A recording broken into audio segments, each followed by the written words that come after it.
Hi, it's Bumble. Welcome back to my channel. So this is probably going to be the last of the Phantom of the Opera videos I'm making. It's a maybe. But I have to say maybe for anything I make, where sometimes I'm like, yeah, I'm satisfied, I'm done, and then I find out something has a sequel, or I end up just going back to it. I've done this before where I just watch a bunch of Phantom of the Opera stuff. Usually it's just the 2004 movie and this is my second viewing of this TV series actually. It's a made for TV movie, so I'm just going to refer to it as a movie. I'd seen it once because, I didn't know there was apparently there's multiple musical Phantom of the Opera adaptations, I guess. There's the Andrew Lloyd Webber one, and then there's this other one that's made by two different people. I can't remember what the names. I think one of them's named Kensett. And they have a musical. I haven't seen the musical, but I've listened to the music for it. I'm not gonna make a review of that, but I will say I don't really care for the music in it. The one song I really liked is the opening song where Christine sings a song about Paris. I like that one a lot, actually. I think it's called Melody of Paris. But the storyline's good, and that one, it's the same storyline, the same adaptation stuff as this made for TV film, if I remember correctly. Or wait, shoot, hold on. I should probably check that before I just start saying shit. I thought it was. Let me look this up again. 1990. It's the only way I kind of keep track of these is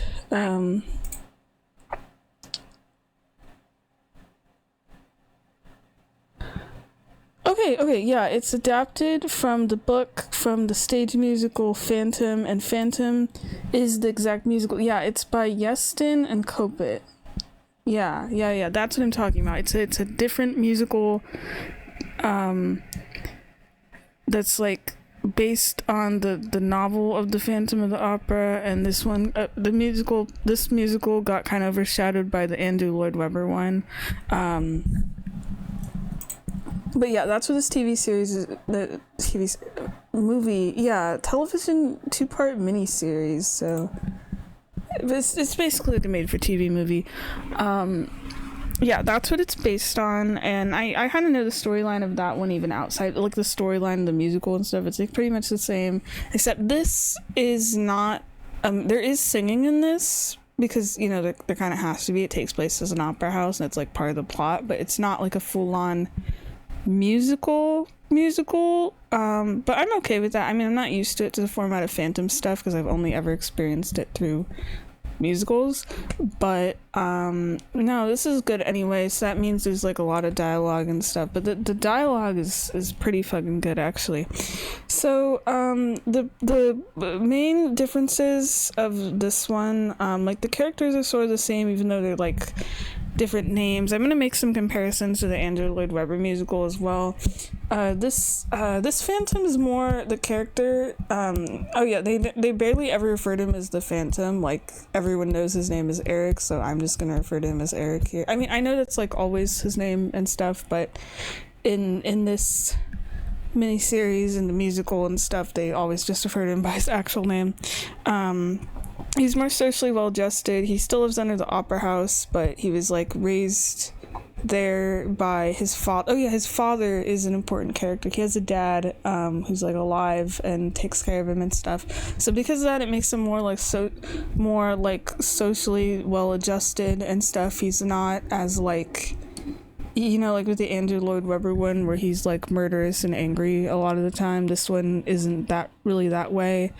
And Christine, instead of being someone that's raised by a Madame Giry character that's lived at the opera house her whole life, instead she's an adult. We get to see her literally the beginning of this musical is her coming to the opera house,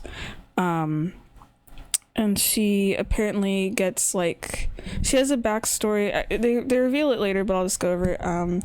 She's like not really childhood friends with, oh yeah, Raoul's character. You know how in Andrew Lloyd Webber's musical, there's her other romantic love interest besides the Phantom is this count named Raoul. I think his name's like Philippe here. I don't really remember, but everyone just refers to him as the Count, so I'm gonna refer to him that way. But that's like who that character is supposed to be. Christine works in his house when she's like a child, and then they're separated and they don't see each other again until here. So not really like childhood friends, but they do sort of remember each other a little bit, which is kind of nice. And she's someone who's like really poor, you know, she doesn't have anyone really like taking care of her. I don't think she has any other family. He spots her at like a country fair and invites her to the opera house, but she ends up getting there way before he does. He doesn't show up for like an hour in. So then she's assigned as like a costume assistant and has to live in the opera house in like the prop rooms and stuff. Not the lower levels where Eric lives, but like somewhere above that. So they both her and Eric just kind of live there and stuff. And so when the opera's house is closed and everybody's gone, that's kind of the times they get to interact. So there's like some character differences and stuff.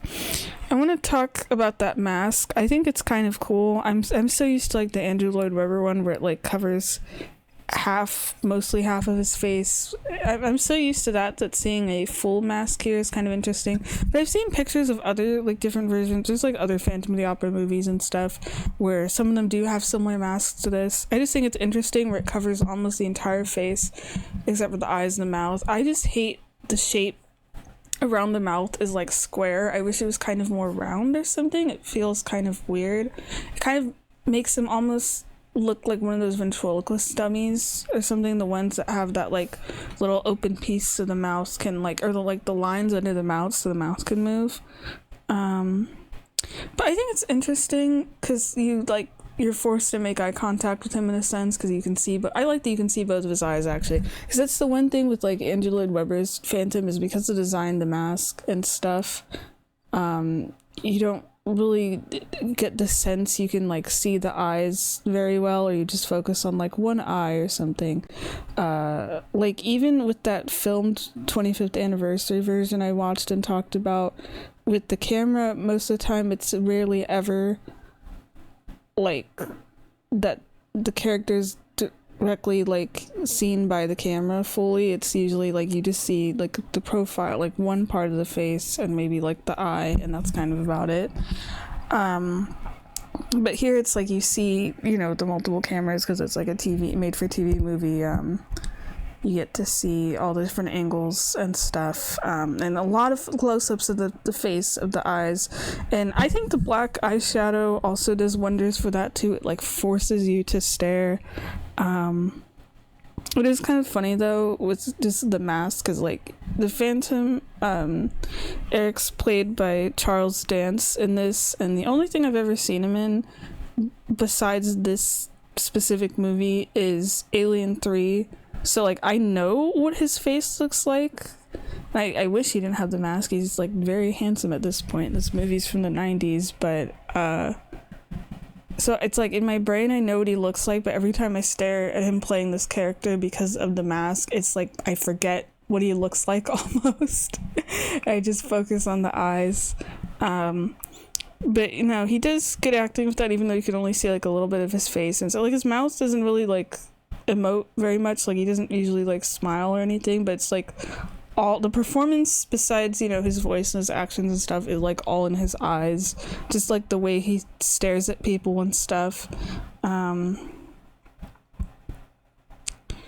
even though his eyes and mouth look normal and everything, you know, like with the Andrew Lloyd Webber one, sometimes it's like the actor wears a contact for the eye that's covered by the masks, or like different colored eyes and stuff. Or at least I noticed that for the makeup was Michael Crawford's version. I was like just watching some like footage of that earlier today. But this one is like, you know, they're fine, they're healthy and stuff. So it's like you have all the features you usually focus on when you're staring at someone's face, but because the way the mask is, it still comes off as like mysterious. Like you naturally want to see the rest of his face. I love this version of Eric so much. This is like one of my favorites, honestly. He's like the sassiest little bitch alive, and he just has like so many funny lines to the point where I'm not surprised, because like on YouTube I noticed, as I was like, someone has the movie up there in like the parts or whatever, because I couldn't really find this anywhere else. The recommendations in YouTube just kept coming up as like edits people made to this video, but yeah, he has so many funny lines. It's like the way he pronounces things too. It's interesting. I'm pretty sure the actor's British, if I remember correctly, but he doesn't always sound that way. There's like, it's like later on in the movie you can like hear more of his accent, especially there's one part where he's like pretty much thinking he's going to die, and he's having this like really interesting conversation with his dad. It's one of my favorite parts of the movie, and you can like hear his accent a bit more, but there's like times when he talks, especially at the beginning, like literally in his first scene, he has this like cadence to his voice where it goes very like up and down and stuff, but he almost doesn't sound British sometimes. He almost sounds even like American or something. It kind of throws me off actually, but it makes the lines definitely a bit funnier. But yeah, he's more socially like well adjusted, or he's more just well adjusted in general. He's just, I mean, he does cause mischief and chaos. I think he kills at least one person, and he does make the chandelier fall. Like he does a lot of the same stuff as like his Andrew Lloyd Webber like counterpart and stuff, of like kidnapping Christine and making the chandelier fall and like threatening people and, you know, being the spooky opera ghost, so to speak. But it's like I feel like you understand more of there's like reasonings behind it rather than just being evil and causing chaos, and you know, enjoying the suffering of others and such. Like he doesn't even immediately think to kill people. Like I think he kills a guy in his before he's even on screen, and his dad mentions about, oh yeah, you're not I think supposed to know that it's his dad until like later in, but I'm just mentioning that, you know, it's his dad. And his dad's like, did you kill that guy? And Eric's just like, yeah. And then he mentions something about like not being used to killing people or whatever, and he doesn't have like a huge ego or anything. He doesn't really come off as like gloomy or insane or whatever. He's actually like, you know, I mentioned he's well adjusted. He's like very polite. He is able to just have like normal conversations with people. He has a lot of just like conversations and stuff with Christine, which is nice. I actually really like I mean, you do eventually see that he's in love with her, and he's been in love with her the whole time, but it's not like very obvious at first.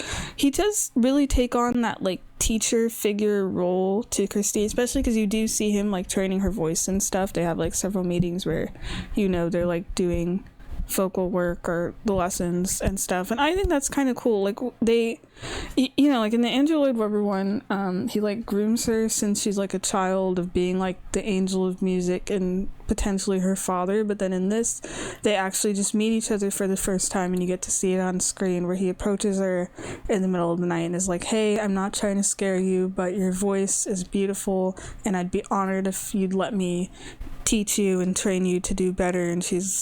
And she eventually agrees to it and stuff. But you know, he doesn't ever try to like trick her or anything. He's like very straightforward with her, except for the part that he doesn't let her see his face or know his name or knows where he lives. But you know what? That's his business anyway.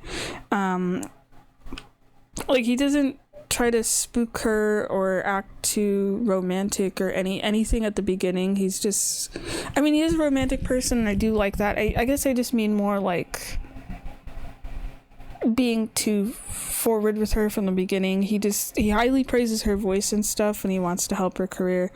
But yeah, I like that he has a dad in this. I feel like it's good because it gives Eric someone to talk to. Like he has a friend, someone on his side who like knows where his lair is and knows all the shortcuts of getting around the opera house, and gives him someone to talk to when he needs it.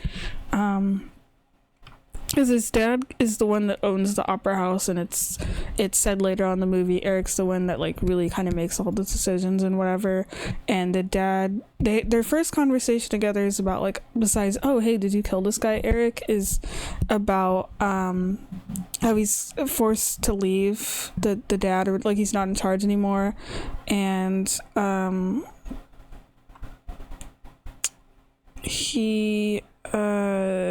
Eric doesn't think he's able to leave because he views himself as like disgusting and stuff. He thinks he like deserves to be under the opera house.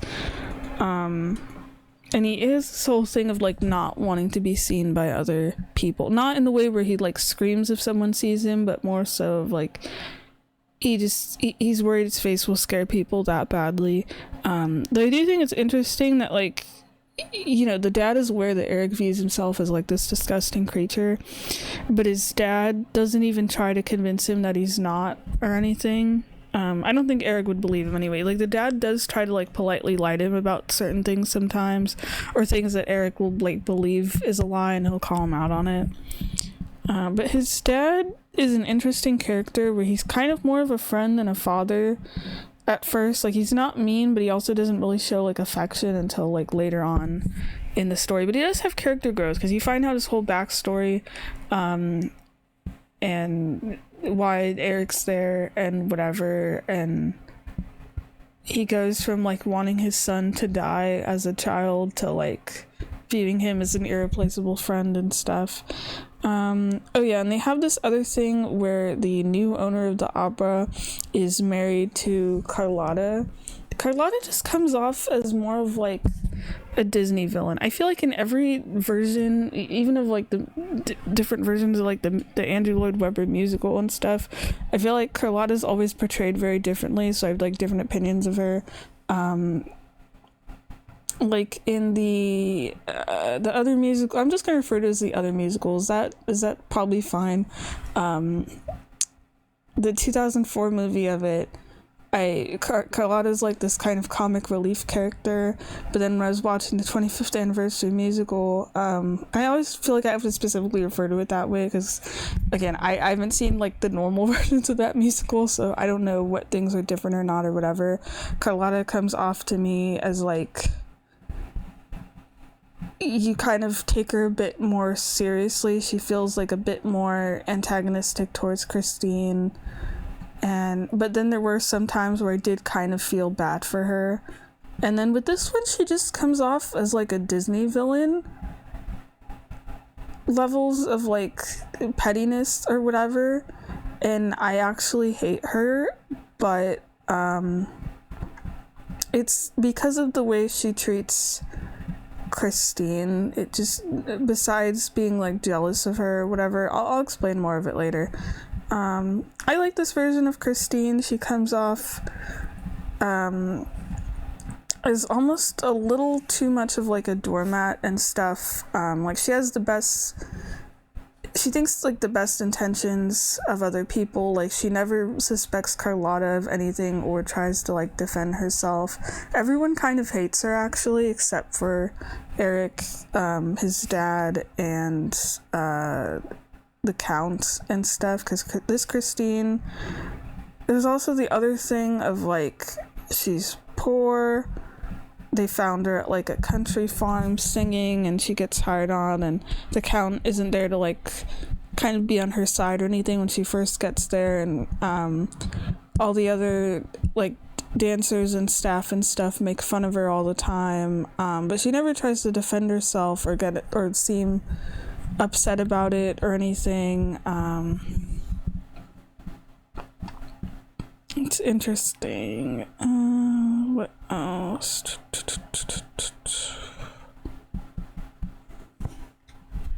I like that the Phantom talks normally and stuff. I get this isn't a musical. I'm so used to this character singing all the time, but he doesn't try to like put on a voice or anything. Like I'm thinking back to the other musical and stuff. You know, where he'll try to put on this kind of deeper voice. I guess I mostly noticed it with the 25th one of putting on this like deeper voice to seem more like intimidating or whatever, even sometimes around Christine, and then only occasionally kind of dropping it, you know, when being vulnerable. But here he just talks like a normal person and introduces himself in like a very humble and friendly way. It also helps that Charles Dance has like kind of a soothing voice and stuff. I feel like it kind of helps. But yeah, the Eric is just like a normal guy here and stuff. Like I love his introduction to Christine, where he just kind of walks up to her when she thinks she's singing by herself, and he's like, hey, I'm a friend, you know, I'm here to I'll offer to train you and stuff. And he claims to be anonymous as like the reason he wears this mask, though he does end up stalking her for a bit afterwards. I don't think she ever knows that. But yeah, I like that he still comes off as mysterious. Like he has this thing where he speaks to people while hidden, and it's not the same way as other versions where sometimes he does that, but he's trying to purposely come off as like a ghost and stuff, of even sounding a little spooky and creepy and whatever, where people aren't sure if they're hearing him or not.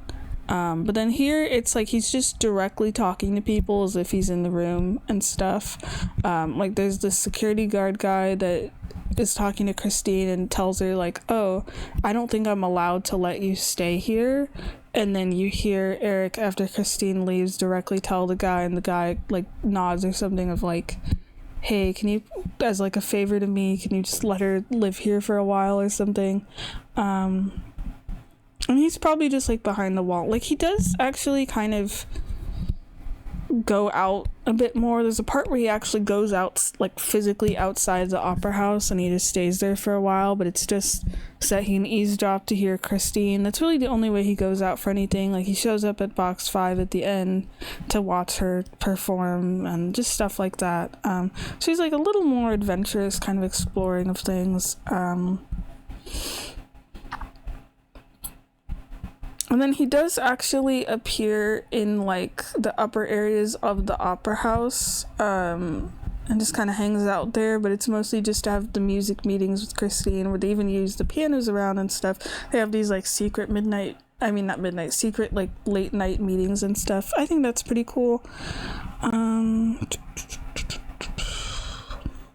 then so they end up training together for a while.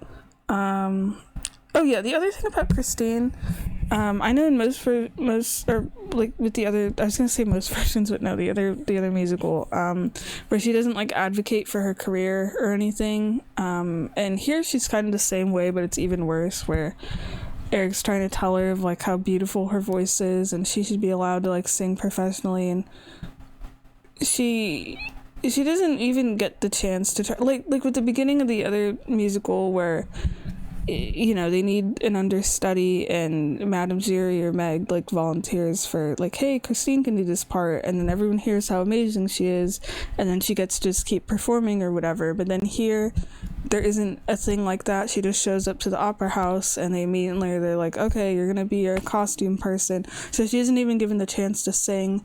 And then there's this party at this bistro where everyone's kind of forced to do karaoke, and Eric encourages her to go and to try out for it, and she doesn't originally want to go or whatever.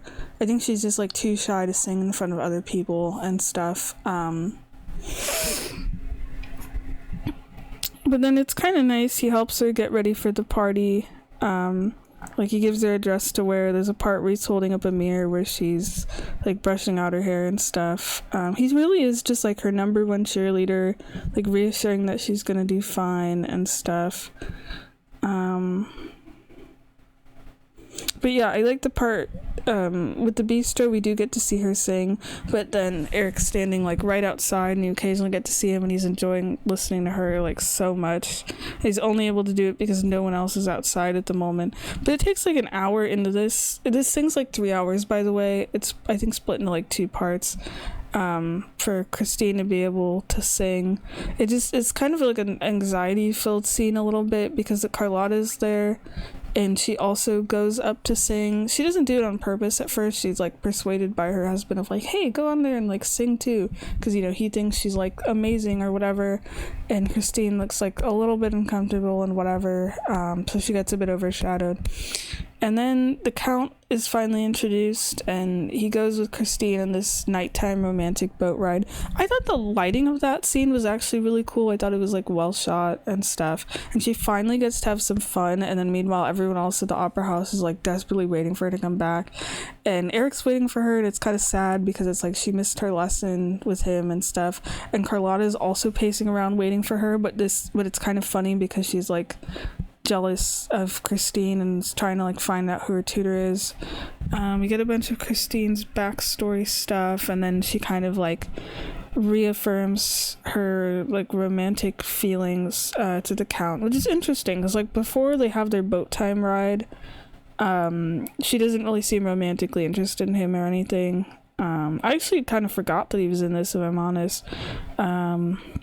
But then she feels so bad when she gets back. She like cries and stuff because she feels like genuinely guilty when she like does anything wrong by Eric, you know. It's kind of sad, it's kind of sweet. And there's a scene where Carlotta like gaslights her into confessing like who her teacher is and saying like, oh, we let you like live here for free and this is how you repay me. You shouldn't be doing this. You should tell us like who the teacher is and whatever.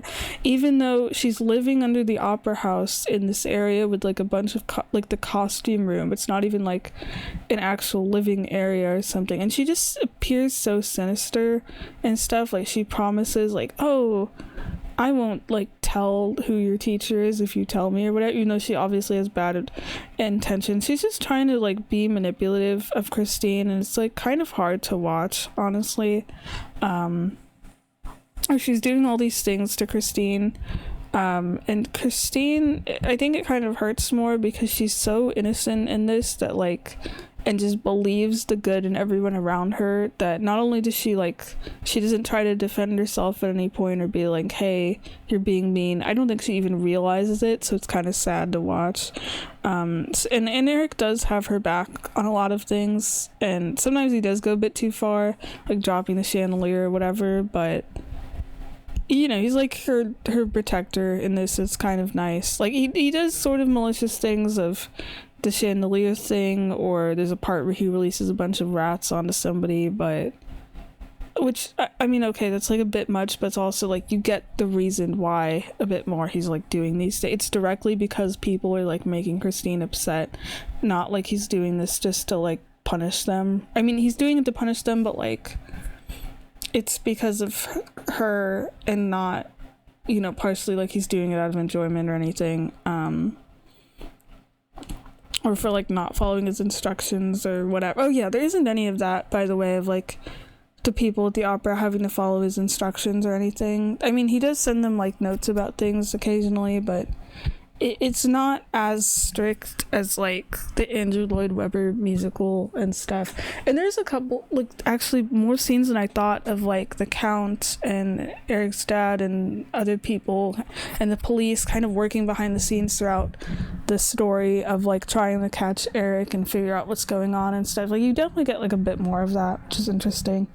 There's a part that's kind of sad of like Christine, she lies to Eric about going out with the Count and then immediately admits that she lies. She's like, oh, sorry, I lied just now. I don't know why I did that. I was actually out on this date.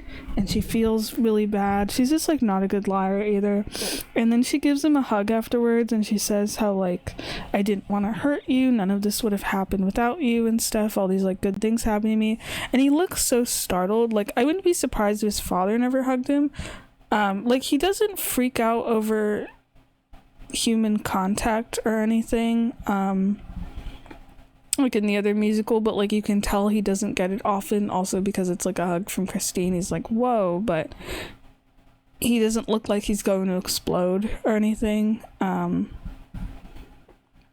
then they have her sort of a reverse of like the voice, like in the Andrew Lloyd Webber musical, they have it where, like, I think Eric does something to Carlotta's perfume bottle right before she goes to perform. It's supposed to be like a funny moment where it like makes her sound like a frog or whatever, and you kind of are supposed to laugh at her and stuff, and it's like, okay, she's being punished, cool. But then Carlotta does that to Christine where she makes her nervous and kind of talks her into drinking some kind of drink that'll make her lose her voice, like right before performing. And this time it's kind of heartbreaking where it's Christine is finally given a chance to sing in an opera production, and everyone's there and excited to see her. And then when it gets to her part, she can't, like, she tries to sing and she can't, and she looks like she's going to cry, and then the audience fucking boos her for some reason. They just boo her immediately, even though you can like tell, like, this isn't her fault or anything. She's not like doing this on purpose. She can't speak or sing or anything. And I was paying attention to the faces of the rest of the company up there, the performers and stuff, and they look like they feel bad for her, like they're not booing her or anything, and they look like they're getting mad at the audience for doing that. But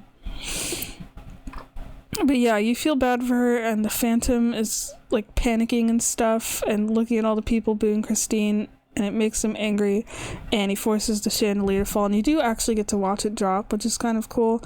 And that's the end of the part one, because because it's a mini series, so it goes to credits or whatever. And then it goes to the second part, and it kind of cuts a little bit further, but not too much, where Eric actually takes Christine away to his lair. And it's not in like an evil way or anything. It's more of just like he's frustrated with how everyone treated her, so he doesn't want her there anymore. It's like a way, because he explains it later, of like, they don't deserve her. I'm not gonna leave her trapped up in that like hell or stuff.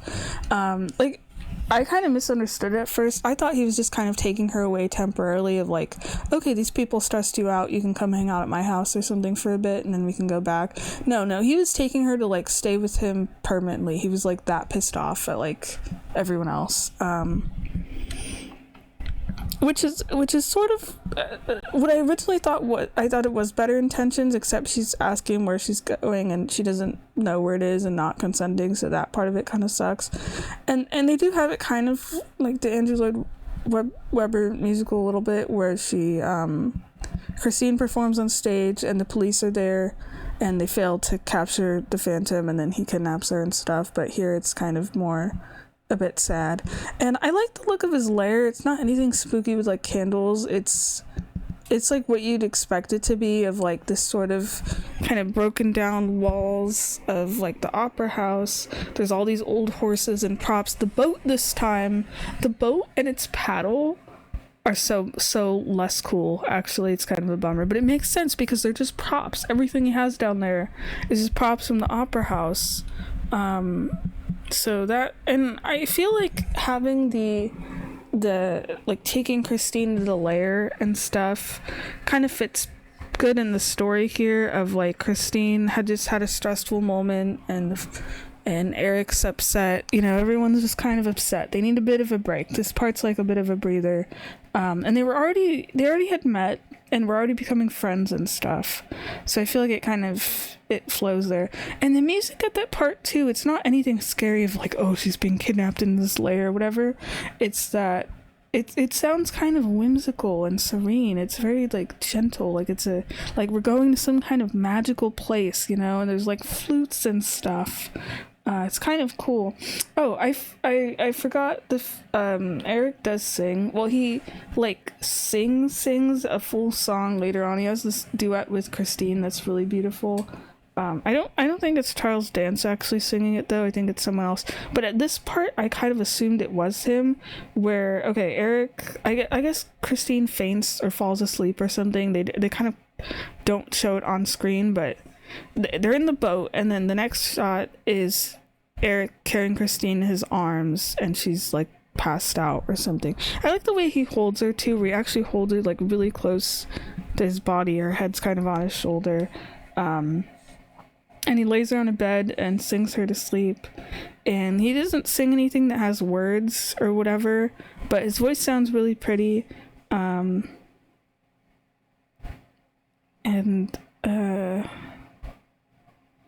I like it's the same sort of thing as like the other musical, you know, how like Music of the Night kind of ends that way too, of like she passes out and he carries her to sleep somewhere and closes the curtain.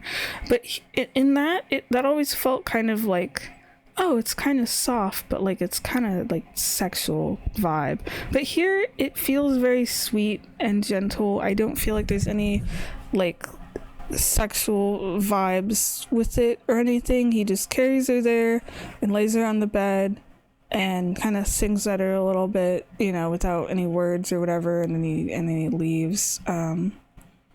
Oh, she does wake up at one point for like a second. He puts her on the bed, and before he like sings to her, she kind of wakes up and she's like, "Where am I?" And he's like, "Don't worry, you're with me, you're safe." And you know, it feels fine because it's not like they're meeting for the first time. She got like kidnapped by this person she's never met before. It's like they know each other and they sort of become friends, so it's like, oh, okay, you know, she probably would feel like safe or whatever. It's like if you took a friend home.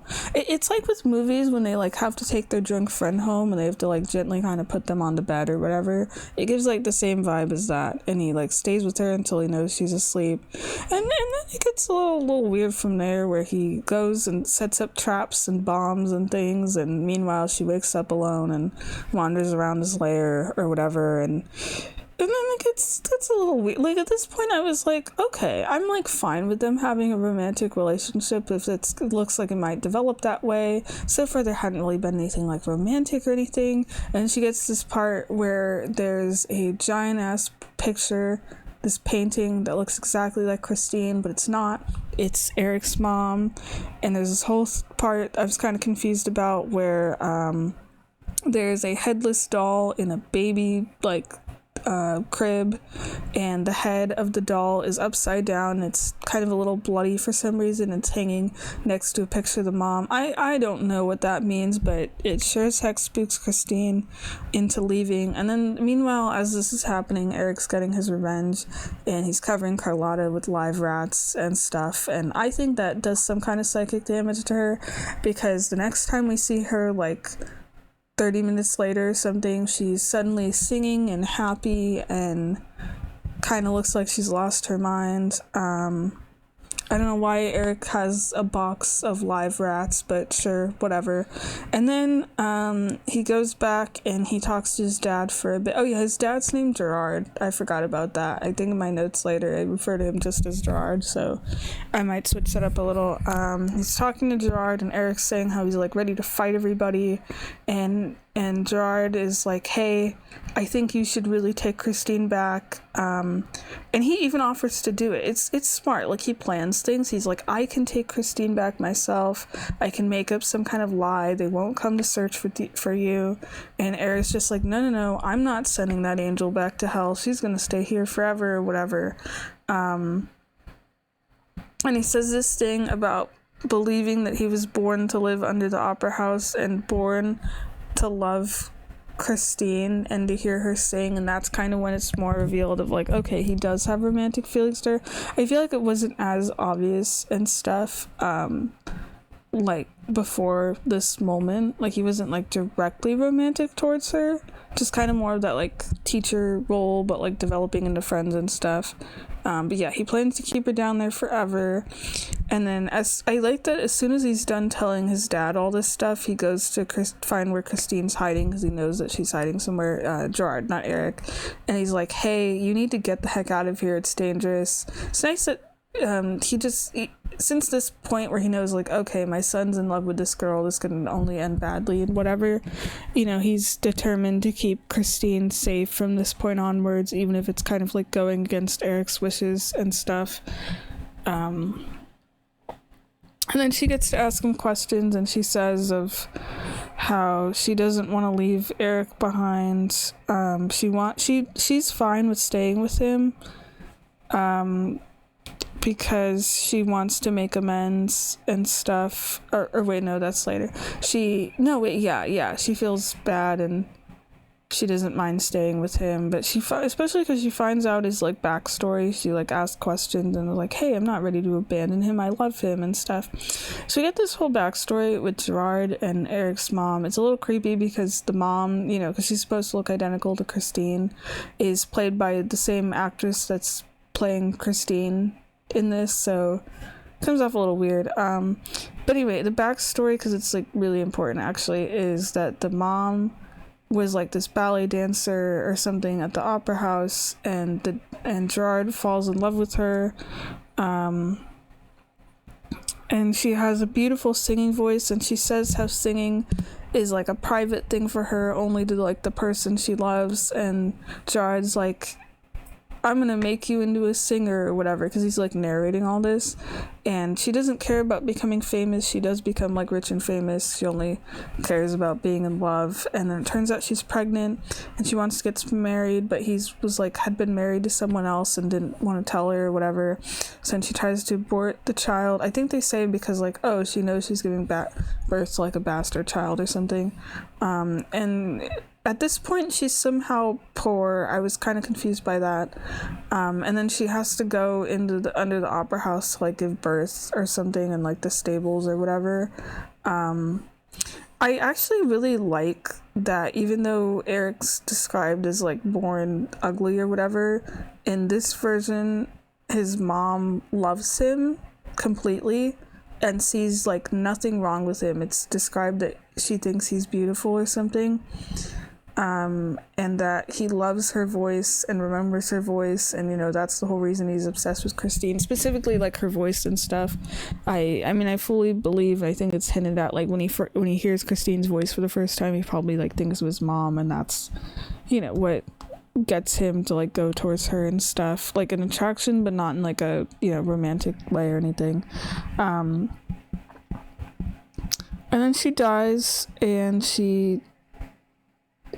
and Gerard's just like, it would have probably been for the best if Eric died too, but the mom begs him like to take care of her child, and he's like, yeah, okay, I'll raise him, but I'm hoping he'll like die or whatever. So I think it said that Eric is like 3 or something when his mom dies, so I guess in some way he probably still kind of knows probably vaguely remembers what his mother looks like or whatever, at least enough where he remembers her voice and stuff. And then we get some flashbacks of child Eric, actually, which I find kind of interesting, especially because like with the adult version of him, you actually don't ever see what's under his mask, which is kind of cool, of like trying to keep the mystery of it. And there's a scene where someone faints seeing him and stuff, so it's supposed to be like that awful or whatever. But when he's a child, he's not wearing any masks yet. You actually do get a full view of his face and can see the makeup and stuff. The thing is, it's like shown from a distance a little bit, and the child actor never fully faces the camera or anything, and it's supposed to be like sort of in the dark because he's like under the opera house. There's not good lighting, so you can like kind of see it. So I find that kind of an interesting choice, actually. I kind of wish that we didn't know what it looked like at all, like if the child had been wearing like a hood or something.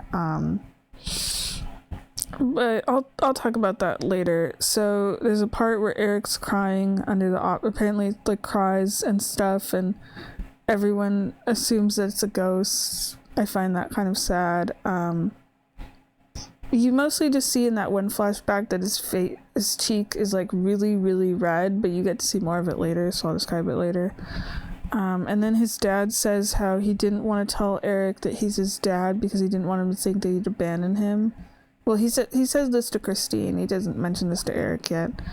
And then Gerard just straight up warns Christine of like, hey, don't give him false hope or anything. And then that's exactly what Christine does.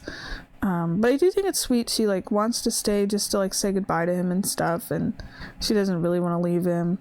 And even though he plans to have Christine stay with him forever, like he doesn't know about her escape attempt or anything originally. She doesn't try to escape yet, but like I think she did try to just wander around and stuff, and then she wanders into his dressing room, and he isn't like mad at her for being there, or he never tries to like tie her up or treat her up like she's like a prisoner or anything. He's just like, hey, good morning, what do you want to do today? And then decides to take her on a little picnic. it's like as if they like live together as friends rather than like her being his prisoner, and it's kind of cute. He's so I don't know, he picks out a little hat to wear. He wears this cute little straw hat, and he has a walking cane. He even has this little picnic basket that's adorable. Like he gets kind of dressed up for their little date or whatever, and he takes her to a forest. I had assumed the trees were fake, but apparently at some point he plants an entire forest. Just okay, they don't actually go outside. It's more of like he has a forest underneath the opera house with real trees, but there's no like animals or anything there. They're all actually prop animals. They're all plastic and stuff except for the birds, which is kind of sad for two reasons. You know, that he can't go outside, but the fact that he makes his own version of outside, and he treats all the animals like they're real when he's talking to Christine, of like there's birds, there's deers, there's whatever, and it just made me think, you know, he spent literally his entire life down there. They mentioned he's like been down there since birth. He's probably never seen like a real deer or anything. Like I'm assuming maybe he's seen a bird. He went outside like once, but that's kind of sad. And you get close-ups of the animals too throughout the scene, where it's like, oh, they're talking and it's nice, and then bam, close-up of like a fake bird or a deer, and they look a little creepy, and it's the way they stare and stuff. But I think that's supposed to be the vibe. If you think, like, you know, from the Eric's perspective, I was trying to say the Phantom's perspective and I messed it up. From Eric's perspective, it's like he's going on this cute little date with Christine in the forest where they have a picnic, and then from Christine's perspective, it's like the same as ours, of like there's all these like creepy animals everywhere, and this forest is we're underground, and this is sort of real, and this is kind of weird or something, but she doesn't seem to view it as weird. And his dialogue comes off as like weird and mysterious, because like most of the time he talks, you know, like a normal person and whatever, but then here his dialogue comes off as like kind of just mysterious and kind of cryptic almost. It's interesting, but I think it's because he's finally relaxing around Christine. But I do think it's interesting that he is kind of similar to his mom, even though they've like sort of never really met each other. Like his mom didn't really like raise him or anything. There's a part where Christine asks for a favor. She says, hey, can I have a favor if I sing? And he says no. The way he says no is kind of funny. He's just immediately just like, no. And then he explains it that he thinks she should sing for love and joy, kind of like his mom thought singing was like a personal and private thing you shouldn't do for monetary gain. And then he says that he'll grant the favor no matter what it is. I thought that was sweet. And the mask removal scene is interesting. He doesn't want to take off his mask because he's satisfied with their time together. He doesn't want to ruin what they have if she sees his face. I get it. But yeah, here the mask removal scene is kind of tragic, where they're having their little fun picnic and she has to convince him to take off the mask. She says she basically admits to loving him and stuff, which I find interesting. I believe that, like, she truly believes that she could see past his face and like fully accept him and stuff. She says these things about like, your face can be looked at by someone who loves you. Let me show you if it's true. And she mentions of like hearing about his mom. She doesn't mention where she hears the story, by the way. She just says like, oh, your mother was able to love you, why can't I, and stuff. And it's basically like a love confession. Though I don't like the line she says about like, if you really love me, you'll let me see your face. Or she does that like a couple times, like one other time in this, of like knowing that he loves her completely to kind of manipulate him into doing things, but she doesn't do it much often. And he finally lets his guard down, and is just like, okay, I'll take off my mask. You know, it's kind of sad because we know that like she's not gonna like what she sees, and he knows that too, but Christine doesn't know that at all. So he takes out the mask, and there's a close-up of the actress's face I like, where she just looks terrified.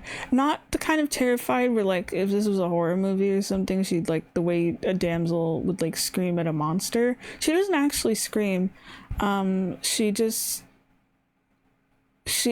she looks just a little scared, and then she faints, and then he curls up into a ball for a second, and I don't know if he cries or not. He makes some kind of like whimpering noise, and then he walks and he punches one of the deers, and he goes to his cave and he just screams why, but it's not like an angry why. He's not ever seemed like angry at her for her reaction or anything. He does get angry, but he sounds heartbroken, and then he starts having a tantrum and shit, or he starts destroying stuff, and then she goes to run away, and then from there he's like way more possessive. Like, it's only really at this point where she like sees his face, and it's less to do with her and more of he has the belief that anyone who sees his face should not be allowed to leave. I don't know if maybe he's just ashamed of himself, or he doesn't want them to tell, or whatever. But she tries to run away, and then he grabs her arm and drags her back and actually locks her up and blames her for it, of like, you made me do that, you made this happen and stuff, no one's allowed to see my face, can leave, or whatever. And then Gerard has to talk to Raoul. It's kind of like that Madame Giry role of like knowing all these things about the Phantom or whatever, but not being able to say why. Where he's like, yeah, I can't tell you where this place is, but Christine's okay, and the Count's just like, no, you have to tell me where she is or whatever. He doesn't actually ever go into the lair at all or anything. He like wants to originally to rescue her, but then Christine just shows up because she managed to escape herself. There's a part I thought was cool where it's basically like playing hide and seek in the catacombs, where Christine is having to hide behind these pillars and is trying not to make too much noise and like covers her mouth. And then the Phantom is like running around trying to like find her, but not in like a creepy way or whatever, just kind of wandering around looking where she is. And then Christine actually feels bad for looking at Eric's face. She feels like she's not worthy of him. Her just reactions to him are really sweet, where she like genuinely feels guilty about like betraying him and stuff. And she doesn't even feel terrified of like being kidnapped, and he was going to keep me down here forever, and he wasn't going to let me go, and he literally just locked me up in like an actual jail cell like 5 minutes ago. Instead she's like, I betrayed his trust, he's going to die, he needs me, which is apparently true. He, I think, was going to die of a broken heart or something. Like, he physically becomes ill once she leaves and stuff, and she has this dream where he's dying or whatever. And then it's an iconic thing, he puts on a oh, I forgot to mention about that actually. He has different masks besides the white one. He never takes off the white mask, but it's super funny because he'll put on a mask and he'll take it off, or like he'll have a mask on and he'll take it off, and then it's another mask underneath. That was just comical. So there's a black mask, a gold glittery mask, and then a sad clown mask, which is the one I'm referring to. And it's the first time we see it too. He just starts wearing a sad clown mask once Christine breaks his heart into a billion pieces. So I feel like the masks are probably all supposed to represent something. I'm not really sure for the other two. I think he wears the black mask when he's being like little mischievous or kind of stalkery, because sometimes I noticed he wore it in like the stalker scenes. I don't know for the gold mask what that was for. We don't see it much. And then there's the clown mask, and then there's regular mask. I feel like they kind of serve as like a motion mask.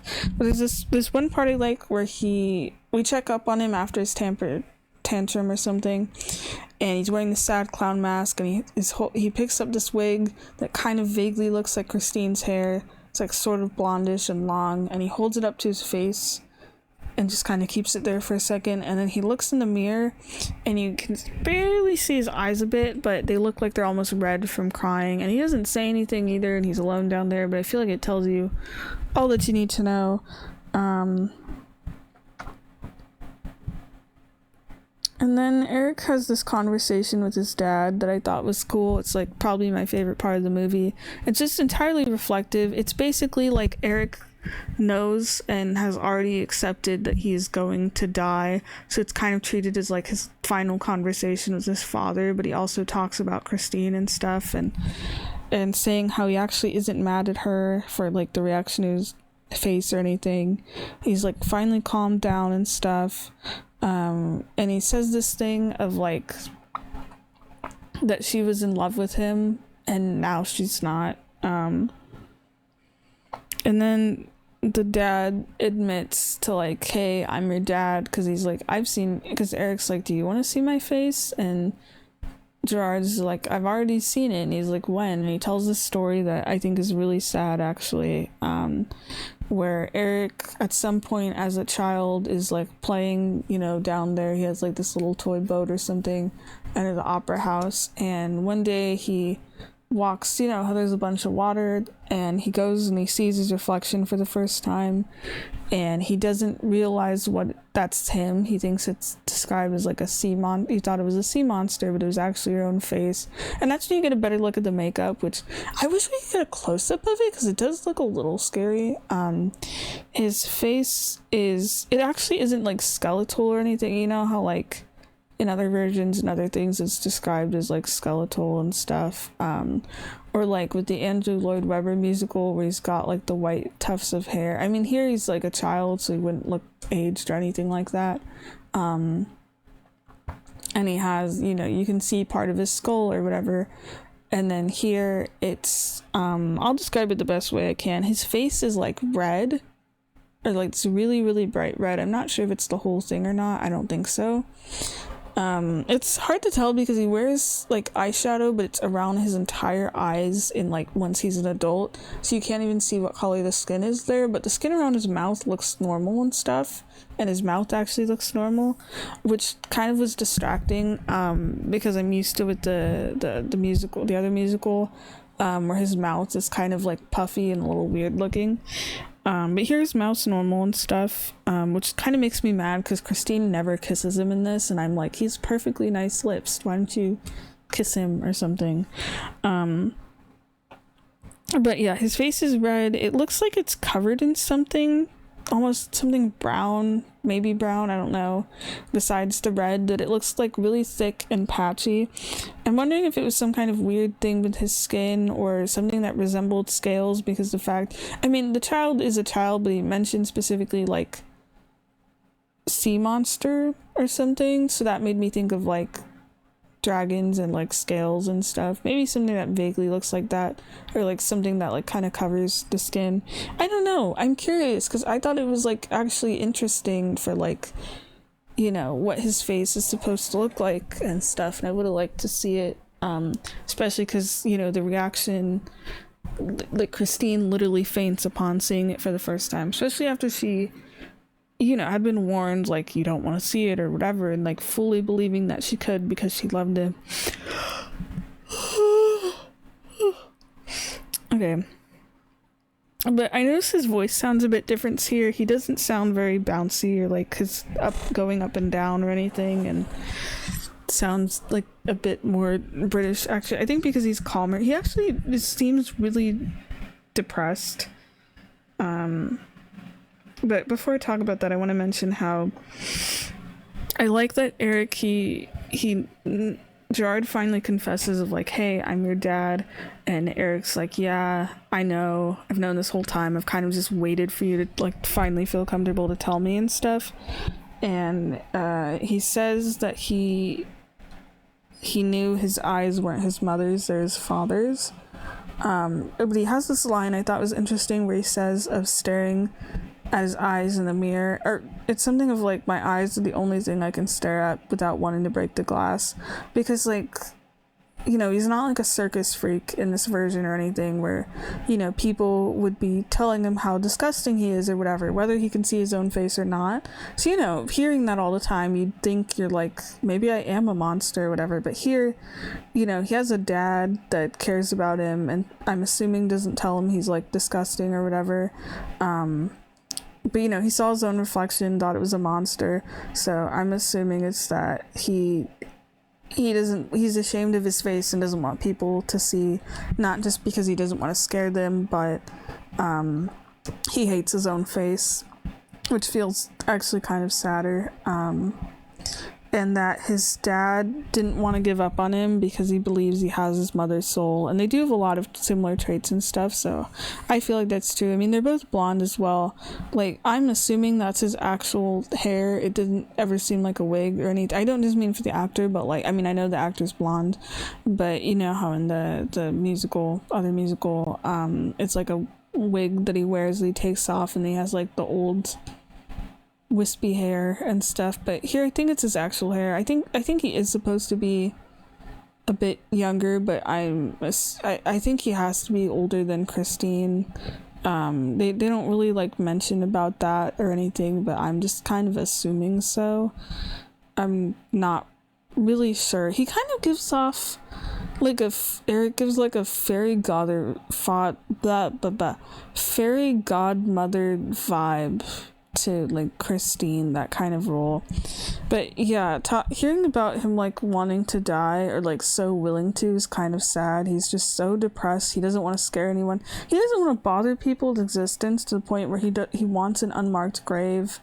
And his last words to his father are wanting Christine to know that he didn't mean to frighten her. And his only regret is not hearing Christine's voice one last time, and he mentions of like, oh, it would be nice to be buried in my lagoon, but I wouldn't want to like float downstream and have a child like find my corpse or something and scare them on accident. Like, the fact that he hates himself so much and is thinking about other people's reactions to him that he's trying to plan out his death, not just in like a way like his grave where it wouldn't convenience anyone, but he doesn't want to scare people even in death. I think it's really fucking sad. I just feel so bad for him as a character, actually. And then Christine is given another chance to do the opera. She originally wasn't able to sing, and she does get to sing this time. You get to hear it, and it's beautiful, and I'm like really happy for her with that, actually. And then the Phantom crawls all the way, or not like crawls, but he kind of stumbles his way all the way up to box 5, and it's a really cool moment where she notices and sings to him, and he sings back to her, and it surprises everyone where they're like, who the heck is singing? And they look over and they get to sing a duet. I have no idea what they're singing about because it's like not in English, but sings pretty damn well. And it's cool that in that sense he gets to be part of the opera and like pretend for like a little bit, like he's one of the performers and stuff, you know, rather than just like the musical genius that hides in the basement that people are afraid of. And the audience loves it. They think it's part of the show. They give him a standing ovation. He doesn't look like actually as happy as I thought he would, but I thought that was kind of cool. And then the police shoot him. And then he bridal style like carries Christine away, and then his dad goes to get a gun that he keeps in like a book or something, and then Eric doesn't want to give Christine back because he believes that Christine is his because she sang to him. And then he gets into a fight with the Count, who I kept forgetting as a character, honestly, and Eric apparently punches him so hard that he almost falls off the roof, and he's only saved because Christine is like, Eric, you can't let him die. If you love me, you have to help, or whatever. And then he gets shot. Okay, when I originally had watched this, but this was like years ago, I misinterpreted the characters. Like, I mistook Gerard for a different character, and I thought it was that the police shot Eric and then it was like an accident and then he dies. But what it actually is, because I was paying more attention, and it's obvious it's like the same actor and whatever, I guess I just didn't notice, is that Eric would rather be killed than be captured by the police. I think it's less about captured, more of like he knows they're going to unmask him and they're going to like put his face up in display somewhere, and he would not have that. He'd rather die. So his father shoots him, and because his father, Eric just gives like, he kind of shrugs his shoulders, and his dad gets a gun out and stares at him, and Eric nods, and he gets shot and falls off the roof, and then his father holds him in his arms and he dies. And that's probably the most affection he's ever, like physical contact he's gotten from his dad. So yeah, that happens, and I mean, I don't like that he dies, but it is kind of nice that at least he consents to it. And he wanted this, you know, so it feels a little better. And then Christine was not in on that plan though. She starts sobbing, and I like that she takes off his mask so she's able to see his face one more time, and she isn't scared of him or anything. She actually kisses his forehead and puts his mask back on, and he goes like in this really soft voice of like, "Oh, Christine," and then he dies. It's kind of sad. I was not actually expecting him to die. I didn't know how this was going to end when I originally watched it. I did not expect everyone aiming a gun at the Phantom on the roof and stuff. I thought just maybe he wouldn't be able to escape or whatever. Maybe he would escape with Christine, or maybe he would just get arrested or something. Like, no, he dies and stuff. At least it's on his own terms. I was thinking about that last scene too, and I thought, man, I wish that Love Never Dies, the other musical sequel, that it ended like this. And I'd mentioned it in that video of like the idea of the Phantom dying. I think it's played out well here, of like he's choosing to die rather than get caught, and he dies and Christine embraces him the final time or whatever. Actually, I feel like, okay, if like the 25th anniversary version of Andrew Lloyd Webber's Phantom of the Opera replaces the 2004 movie to me in my mind now, this movie, even though it's a different musical, replaces Love Never Dies for me in my brain. It's like what I would kind of hope it would be if you want to go of a story of like someone gets shot and dies, but also the idea of the Phantom being like a nicer person and kind of a bit more normal and not trying to murder people all the time. Because like with this, it does follow the format a little bit of like Eric's a lot nicer, and then Christine really does love him. They really do truly connect, and then dying here at the end, and that dying, you know, could have fit with the other story too of like he's finally caught, like all the crimes have caught up to him and his punishment is death and stuff. But yeah, this kind of replaces it in my brain because it's some similar things, but I think it's just done better of like I love this version of Eric so much. He's just like a really nice person. I mean, he has caused mischievous things or whatever, but he's not actively over here like murdering people. And just the way he is with Christine, where they do genuinely like become friends and stuff, and he tutors her, and they're able to just, the fact that they can just have normal conversations was one of my favorite things with this. That the fact that they like could have truly like pursued a relationship and stuff. I could imagine it of like if they did run away together after he gets cornered by the police somehow and go live a life like in a little cottage somewhere or whatever, because I feel like Christine would have thrown away her career. I don't think Eric would have let her, but she seems like the kind of person that would have thrown away her career for them to romantically be together. Like, she does love the Count as well, and she has to explain to him of like, I love you, but it's in like a different way than I love this other guy and stuff, even though he doesn't get it. And then she does end up with him at the end. They end up holding hands and walking away after like Eric dies. It's just like, bruh. I feel like she didn't need to be with him in this version, not really. Like, they do end up becoming lovers and they do have that backstory together, but he doesn't really like do anything.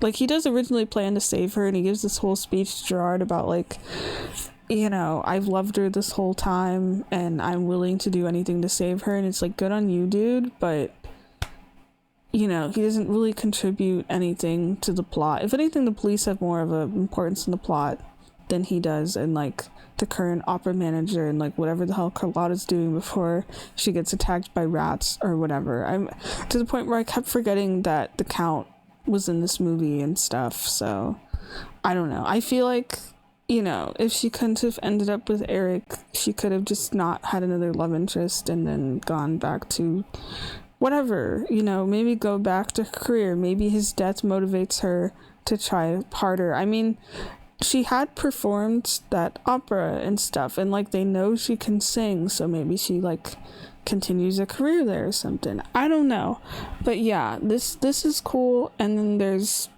the musical. It's based on Phantom. I know that's also around somewhere. I actually found out that Kristen Chenoweth was in that, and I think there's like recordings of the songs somewhere on YouTube. I'm gonna have to listen to them because I've never seen her in like an actual, or heard her in like an actual music. I know she's known for like Wicked, and I have listened to it with her, but I've never seen her in like anything else, so I'm kind of curious. I have heard her sing in other things though. Like there's a show called Pushing Daisies that I absolutely love, and it kills me that it's one of those that like ended earlier, but she sings in that. She plays a character, and I'd found that out even before I knew she was like a musical theater person, so I'm like, oh cool.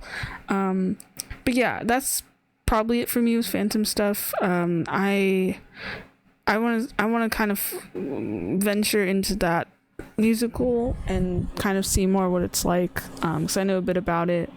I've heard it's good. I heard there's like a all-female theater troupe that like did a performance of it actually, and I'm like curious about that. And then I know there's that movie, you know, the black and white one from 1910. I think I could probably find that somewhere. I think that would be interesting to watch, where the Phantom looks more skeletal and stuff. I'm curious how that goes, especially because I've been watching like Frankenstein and Dracula and a bunch of other I want to go back to like the Universal like black and white monster movies and stuff, so we'll see. I don't know if I'll make reviews on any of those things. Actually, the day after I'm recording this, I forgot tomorrow's Friday. I have the watching movies and Halloween things with the group. We took a vote, and it looks like we're gonna be watching,